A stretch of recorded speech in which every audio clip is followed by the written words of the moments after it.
Então, a dinâmica, nós vamos explicar o porquê que os movimentos acontecem. Aqui na dinâmica, para nós chegarmos nas leis de Newton, vamos definir o que é força. Força é tudo aquilo que é uma interação, na verdade, capaz de alterar o movimento de um corpo.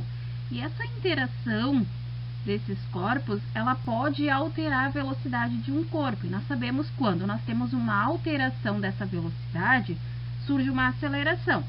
Se eu vou alterar a velocidade de um corpo, posso alterar o módulo, eu posso fazer com que esse corpo ele se mova mais rápido ou mais devagar, ou seja, eu posso aumentar ou diminuir a sua velocidade ali. Se eu tenho um movimento retilíneo, eu não vou mudar ali a sua direção, posso alterar o sentido. Mas se eu tiver um movimento ali com uma aceleração centrípeta, tá? Nós vamos ter ali velocidades diferentes. Eu posso ter um movimento curvilíneo, eu tenho um lançamento oblíquo. Então, a direção e o sentido, eles podem sim ser alterados, tá? Se nós tivermos ali esses movimentos curvilíneos. Como sempre, se nós temos variação de velocidade, então nós vamos ter uma aceleração. Então, a força causa sempre uma aceleração. Lembrando que estamos falando de força, força é uma grandeza vetorial. O que caracteriza uma grandeza vetorial? Que uma grandeza vetorial, ela tem um valor, isso nós chamamos de módulo.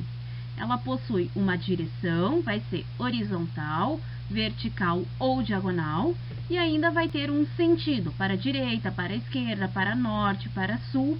Isso é o que caracteriza, então, uma grandeza vetorial. Logo, força é uma grandeza vetorial.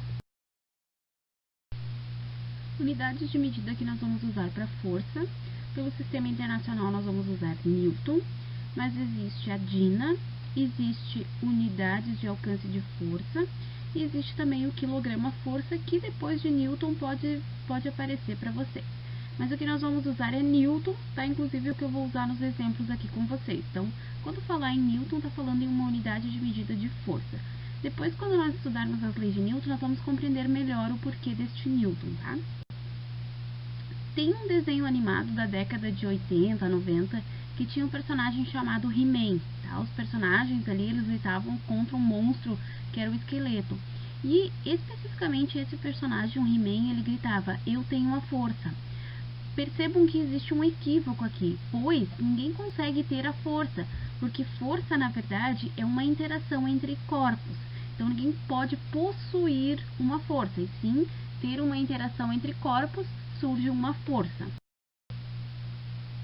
Para nós termos, então, o resultado dessa força, nós chamamos de uma força resultante, que é a soma atuante sobre os corpos, ou seja, a soma líquida ali.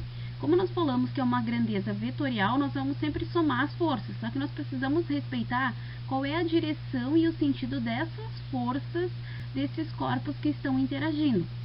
Se for, por exemplo, uma pessoa empurrando um carrinho, e digamos que ela está aplicando ali 50 newtons, só existe o carrinho e a pessoa. Claro que aqui eu estou desconsiderando o atrito, depois nós vamos trabalhar com isso, vamos focar primeiro no menino e no carrinho.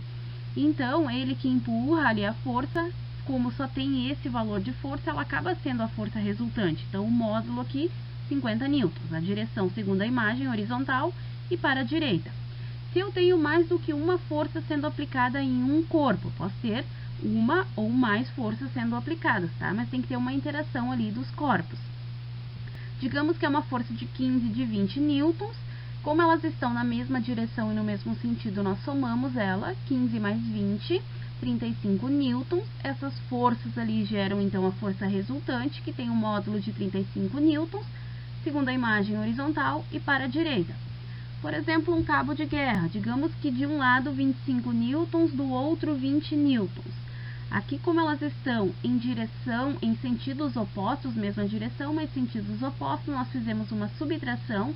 Então, 25 menos 20, 5 newtons, este é o módulo, direção horizontal, e aqui o sentido vai ser para a esquerda.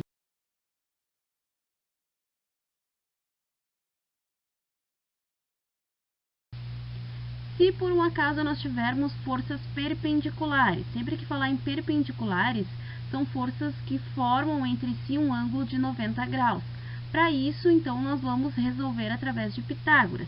Ou seja, a força resultante ao quadrado vai ser igual à primeira força ao quadrado mais a segunda força ao quadrado. Como nós podemos já colocar aqui a raiz de força 1 mais ao quadrado mais força 2 ao quadrado, tá? Como resultante aqui nós vamos ter de 30 e de 40 nesse exemplo, o módulo de 50 newtons, percebo que a direção aqui é diagonal e o sentido para cima à direita ou nordeste.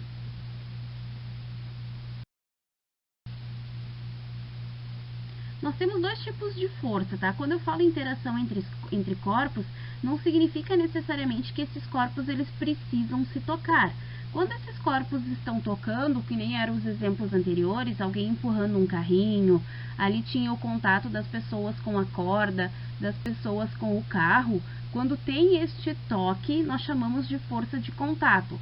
Aqui eu coloquei exemplos que nós vamos ver, que é as forças de tração, as forças normais, as forças de atrito. Porém, existem forças que não precisam necessariamente ter este toque, que nós chamamos de força de campo. Essas forças, elas agem à distância, como é o caso da força gravitacional. Além da força gravitacional, nós temos mais duas, que é a força elétrica e a força magnética, tá? Que nós não precisamos necessariamente tocar, aliás, nem sempre há esse toque, para termos a ação ali. Não significa que se eu não estou vendo, não estou tocando o planeta Terra, que não existe a força gravitacional. Nós sabemos que existe uma gravidade no nosso planeta e se eu solto um objeto, esse objeto sempre vai ir para o centro do nosso planeta. Afinal de contas, está sujeito a essa força, ok? Então, aqui nós vamos ver também a força peso, que é uma força de campo. Então, tudo aquilo que tiver o toque, que tiver contato, classificação, força de contato. Se não houver, é a força de campo, que são essas três aqui, ó, gravitacional, elétrica e magnética. Princípios denominados leis de Newton permitiram a compreensão das interações entre os corpos e a origem dos movimentos. Para nós conseguirmos entender a dinâmica, é necessário compreender cada uma dessas leis proposta por Isaac Newton, que é o nosso próximo conceito. Então, a introdução da dinâmica, nomes extremamente importantes aqui são Newton, tá? Volta ali a Aristóteles, mas Galileu também tem uma grande contribuição, e nós vamos ver outros nomes extremamente importantes. Iniciamos, então, com Newton, Isaac Newton. Existe uma classificação que existem 4 tipos de forças fundamentais na natureza, tá? Existe a força nuclear forte, força nuclear fraca, existe a força gravitacional e a força eletromagnética. Aqui eu coloquei entre parênteses interações. São esses tipos de interações que existe, tá? Todas as outras são subdivisões dessas interações aqui. Nós vamos perceber ao longo deste ano que a interação da gravidade ela vai ser a mais fraca possível.